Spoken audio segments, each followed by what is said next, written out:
Good morning. Padyak muna tayo. Kagabi napag-isipan kong pumunta ng bypass. Medyo halos mag-iisang taon na rin nang di tayo nakakapasyal sa bypass. Actually, gustong sumama ng anak ko. Kaya lang, sabi ko, titingnan ko muna. Medyo matagal-tagal na rin. Hindi ko alam kung ano na meron ngayon doon. So, dito tayo ngayon sa Diginto. Diretso tayo. Habang binabaybay ko tong Florida, hindi ko na malayan, meron pala tayong katropa. So inabutan tayo.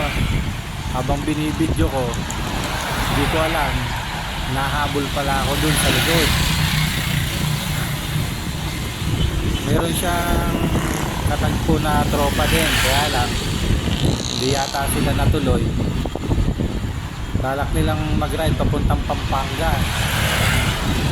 So nung makita ko, sumabay sa akin. So habang nasa daan kami, nagkukwentuhan kami. Ito naman sa kabila. Medyo matagal din kami hindi nagkita. Halos isang taon bago ako babalik ng bypass. Matagal-tagal din. Sobrang busy.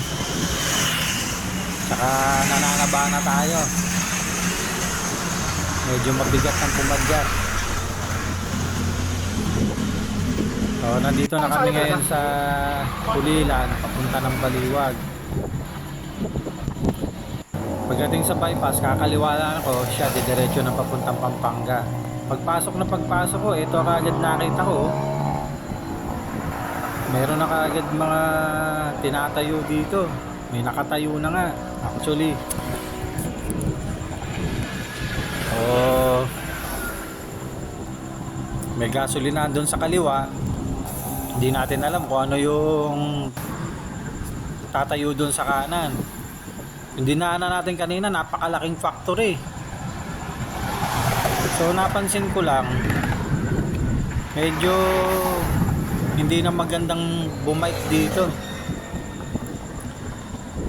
Kung mapapansin nyo, halos wala nang nagbabike dito, kakaunti na lang. Hindi ka mukha dati, pag umaga, punong-puno ito. Dahil siguro marami ng factory. Baga, hindi na safe para sa mga bikers. O, napakadalang na ng tag-exercise dito. Ayan o, ang laki, mega wide. So nung malapitan ko, mega wide siya. So maraming tinatambakan, pati dun sa bandang looban.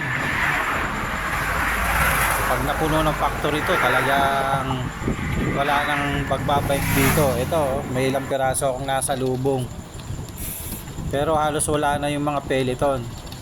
Hanggang makalabas na nga ako dito sa Pulilan. So actually babalik sana ako eh.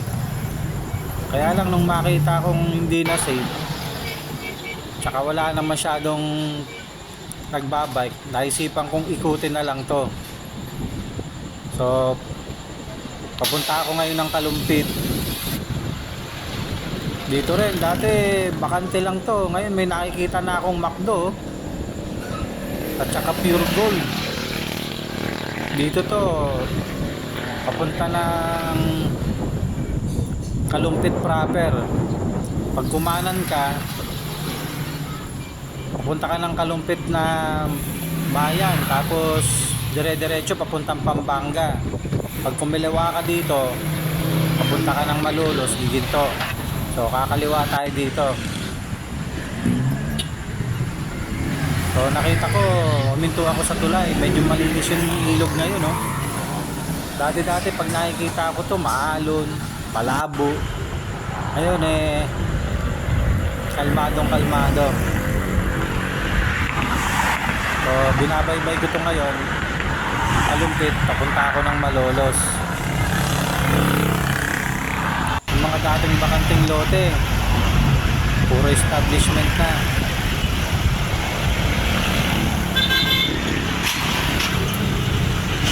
Kaya siguro yung mga bikers sa bundok na pumupunta, way papuntang Pampanga, medyo magaganda pa yung view doon, masarap pag-park. Laga ng sasakyan, siguro sa susunod pupunta tayo ron. So nandito ako ngayon sa Cabanas area, papuntang Giginto. So nandito na tayo ngayon sa convention. May natatanaw akong grupo ng mga bikers dito, siguro tumambay ko dito sa convention. Dati maraming nagtitinda dyan ng mga bike parts, mga tiyangge. Ngayon halos wala na. O habang pauwi ako dito sa Robinson, nagugutom ako. Kaya naisip ko bumili ng pagkain, almusal. Total merong madadaanan dito sa Santa Isabel. So bibili tayo ng almusal natin para pagdating sa bahay kakain na lang. So narito tayo ngayon sa Santa Isabel kay Sitang. So bibili tayo ng lugaw. Ayan, daming bumibili. Medyo masarap yung ukoy, oh. Parang ang sarap nun. Mabibili tayo nun. Tapos lumpiang toge tsaka puto. Eto, kabili na tayo. Medyo marami-rami. Bigat. Saktong-sakto to, gutom na. Yan ang buhay eh. Pag-exercise, pagkatapos kakain. Wala rin.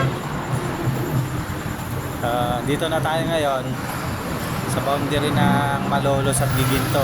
Ayun, kung makikita nyo yung arko. So pag nakalampas tayo dyan, Giginto na. So paki-subscribe naman, paki-like and share na rin. So nandito na tayo sa loob ng subdivision, pauwi na tayo. So maraming salamat. So see you next time. Pupunta tayong Pampanga. Bye!